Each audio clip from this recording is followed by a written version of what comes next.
సరే ఈరోజు మిమ్మల్ని నేను ఒక ప్రశ్న అడుగుతాను. మనిషి చీకటి అంటే భయపడుతూ ఉంటాడు, అలా ఎందుకు? దీనికి సమాధానం ఏమిటంటే ఆ చీకటిలో మనిషి ఏమీ చూడలేడు, ముందుకు చూడలేడు, అలాగే వెనక్కి చూడలేడు, చుట్టూ ఉన్నదాన్ని అర్థం చేసుకోలేడు, తన మార్గాన్ని చూడలేడు, ఇంకా తన లక్ష్యాన్ని కూడా. ఈ కారణంగానే తన విశ్వాసాన్ని కోల్పోతాడు, ఇక ఈ కారణంగానే భయపడిపోతూ ఉంటాడు.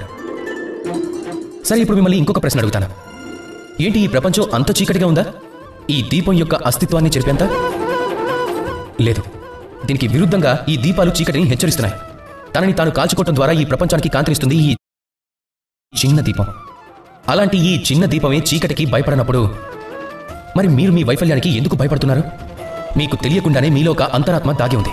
ఇక అవసరం ఏముంది అంటే ఆ ఆత్మను మేల్కొల్పటం మాత్రమే.